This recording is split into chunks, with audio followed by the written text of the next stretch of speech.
మంది గుండెల్లో ధైర్యమనే జెండా నాటి అండగా నేనున్నాను అని చెప్పేవాడే సైనికుడు.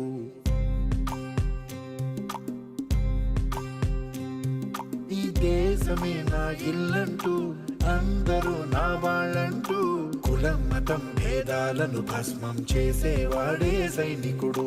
చెడు జరగని పగ పెరగని బెదరని గని సైనికుడు.